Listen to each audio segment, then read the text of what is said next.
So as we all know, asepsis is one of the most important thing to bring the babies out from NICU and to give an intact survival. So if you are a medical officer in a or NICU or SNCU, and you are asked to give directions to the staff regarding the disinfection of the resuscitation equipment in a labor room, how do you tell you how to disinfect and sterilize the ambu bag and how often? Name the disinfecting agent you would like to use. How do you clean your ambu bag? That is a basic question here. And mention the contact period, like what should be the contact period for disinfection and for sterilization.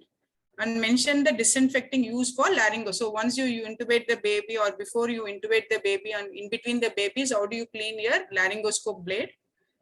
So those things you can take 5 seconds and put it in the chat box.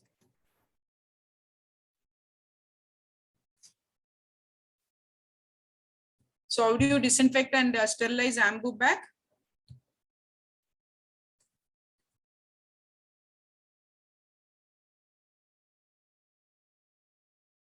Whether it has to be done after each use or once in a day.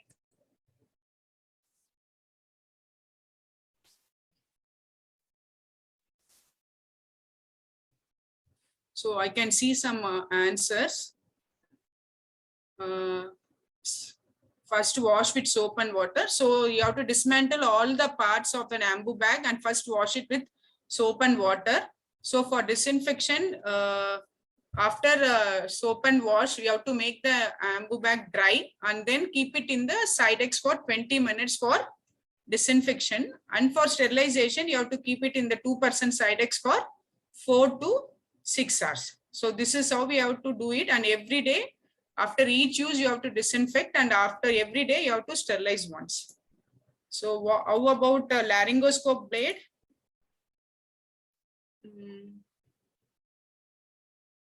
So how do you clean the laryngoscope? So you have to use isopropyl alcohol 70% and wipe it the blades after removing the bulb. So how do you disinfect the suction? Suction apparatus is one source of when you do suctioning, and if this suction apparatus is not properly maintained, there is high chance of getting VAP. So every day it has to be washed thoroughly with soap and water. And that jar also should be put it in the Sidex. So I think we can go to the next question.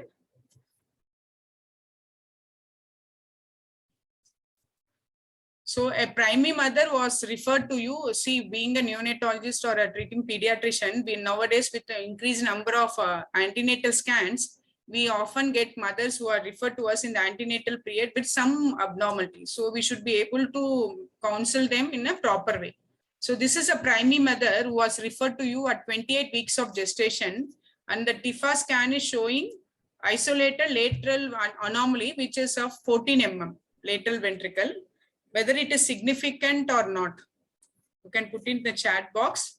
If you see a lateral ventricle size which is more than 14 mm, which is 14 mm, whether it is significant or not.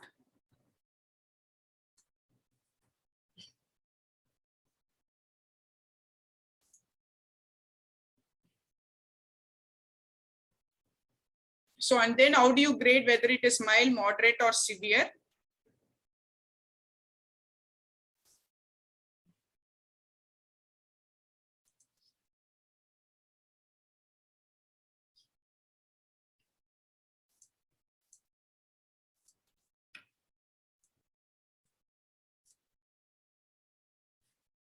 So few participants have answered it as not. See, it also depends upon what is the size. So if you have a baby who is having a lateral ventricle size more than 10 mm, then there is some significance. So if the size is about 10 to 12 mm, it is almost normal, but 5% of the babies can have some amount of abnormal neurodevelopment. And when the size is about 13 to 15, 10% of the babies can have some abnormal neurodevelopment, and it is very poor prognosis if it is more than 15 mm. So it is not, if the size is less than 10 mm, then it is okay. But when it is more than 10 mm, then you have to explain the parents that there is this much chance of abnormal neurodevelopmental outcome.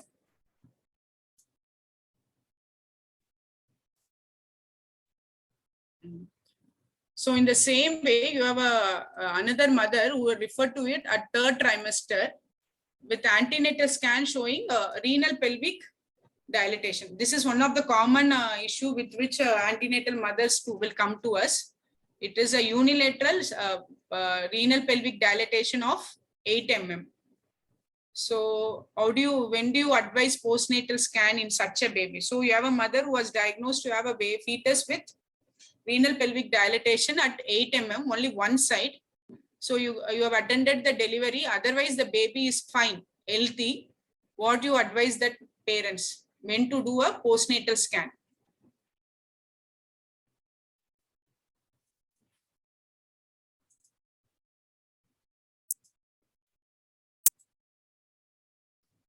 So after 48 hours, after day 3, within a week,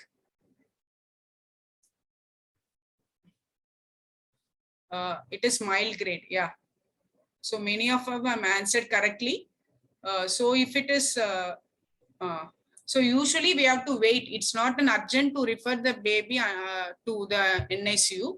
The baby can stay with the mother if it is a unilateral hydronephrosis of 8 mm. You can advise scan once the baby's hydration is well established, because after 3 to 4 days, baby gets an adequate volume of milk. Then you can assess the kidney sizes and pelvic dilatation. So it should be after 48 hours, that is 3 to 7 days is the ideal time to undergo scan. But if you have a baby who is antenatally diagnosed to have lower urinary tract obstruction, features like severe oligohydramnios, then what should be the ideal time?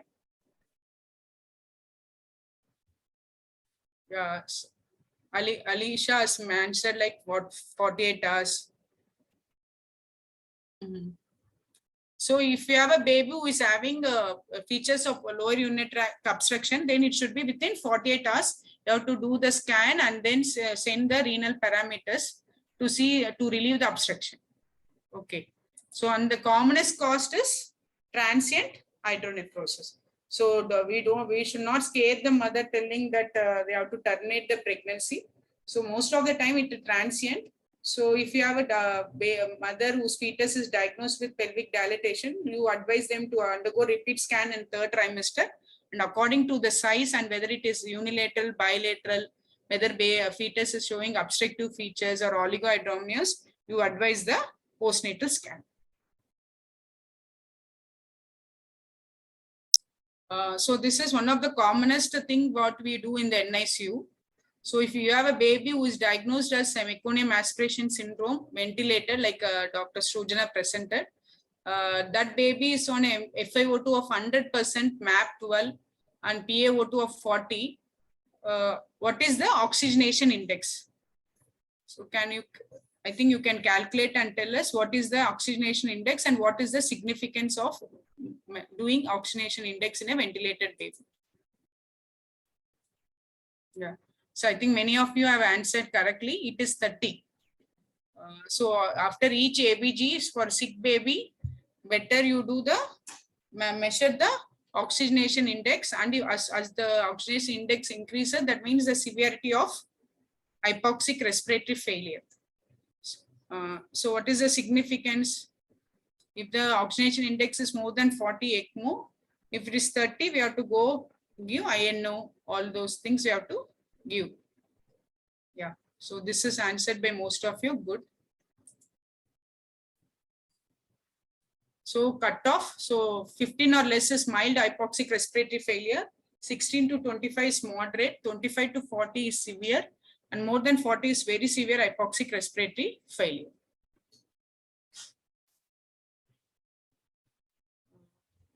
So the next OSCE is, you can see a picture.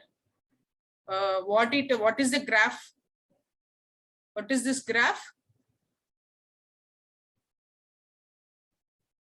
So here you can see FM, UAU, UA, and some numbers.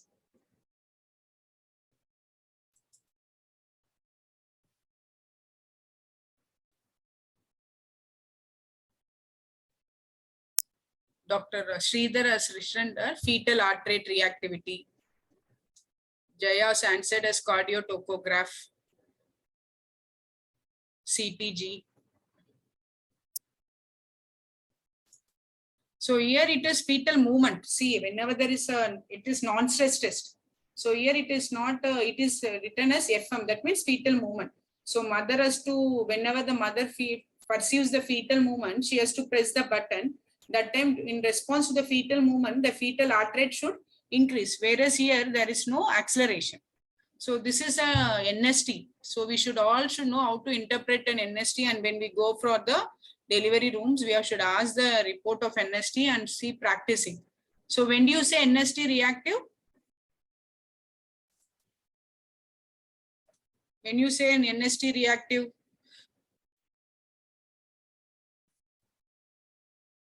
So what all the things you see? You see accelerations, baseline heart rate, whether there is acceleration with the fetal movement. During acceleration also, the number of accelerations are important, and there should be no deceleration. So all these things should be checked in an NST to know the fetal well-being.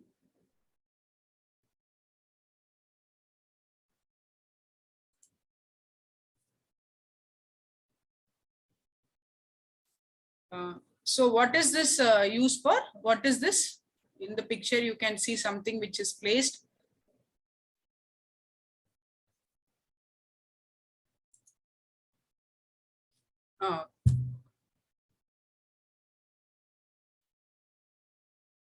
Yeah, many of you answered it as a correctly flow sensor. Good. What is the principle? How it works? So we all know that flow sensor is very important in ventilating a babies, especially since we are targeting. We all know that volume guaranteed ventilation is better to decrease the incidence of BPD. So whenever we are ventilating babies, we require this flow sensor which is working, and we should take care of this flow sensor properly. So on what principle it works?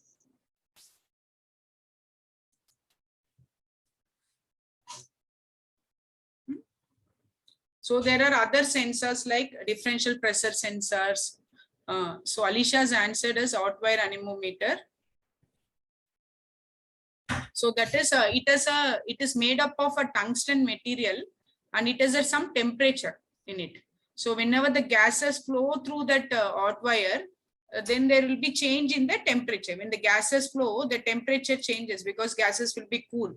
So depending upon the change in the temperature, the volume of flow will be detected. So this principle is called as hot wire anemometer, and it is very fragile. We should keep it very safely. Otherwise, you get so many auto triggering, all those things. So the principle is hot wire anemometer. So this is a term baby born first day of life. What is this lesion on the face?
Dr. Swapna just had a technical issue. She'll be joining back. Just hold on for 2 minutes, everybody.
You could just make it slideshow, Dr. Swapna.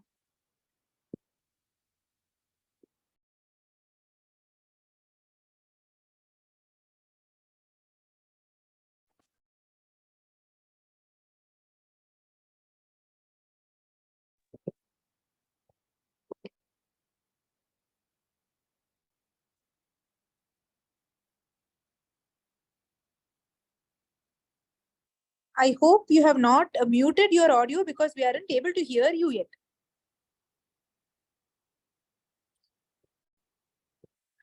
Dr. Swapna, just check whether the audio is.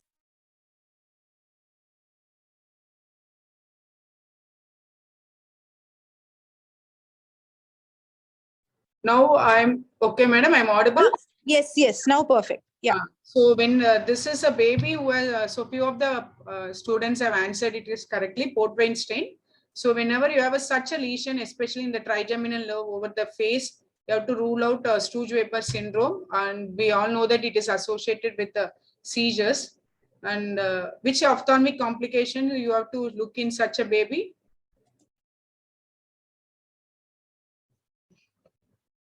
So dreaded complication, we have to look for glaucoma in such a baby who has a capillary malformation over the trigeminal nerve. So glaucoma is ophthalmic complication which you have to look for.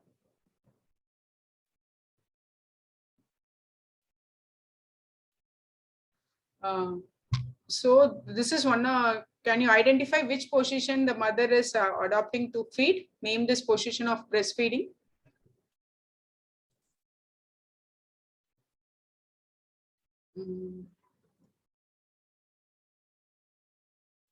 Yeah.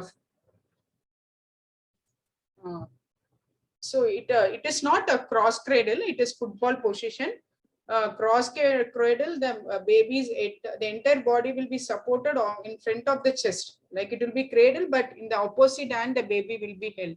So this is a football position or clutch position, which is used especially immediately after a cesarean section, or if the mother is having a large breast.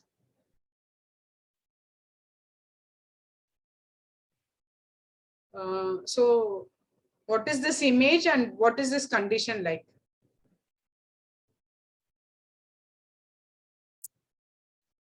Some imaging is done for the baby. You can see all transverse lines. So this is a lung ultrasound done for a baby, sick baby who's deteriorating rapidly.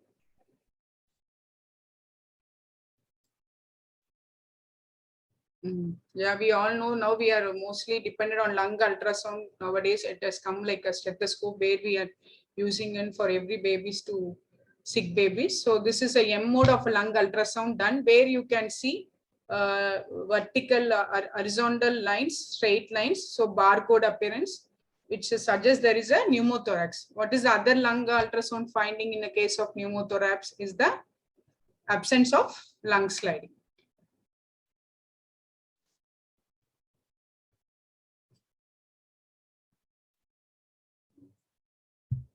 So this is a newborn baby born at having this abnormality. What is this abnormality?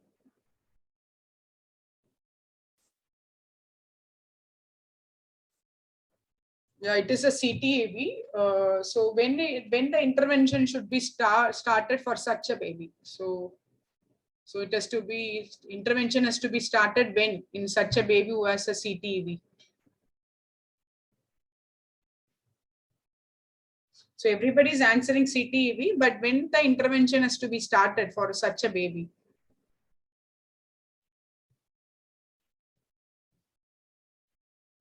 So it should be started within 48 hours. See, otherwise it will be difficult. It will be flexed and the tone will be increased. So immediately it has to be started. So what is the procedure, non-surgical procedure, which will be advised for such a baby? So the all babies doesn't require surgery. So the non-surgical procedure advised for this babies is a pauncity. So where they gentle manipulation of the foot will be done, followed by cast application. So what is the full form of CTEV?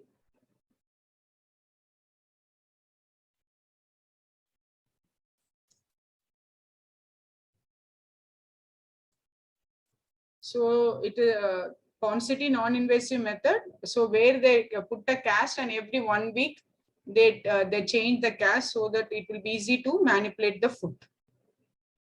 With this, I am ending my OSCE, madam.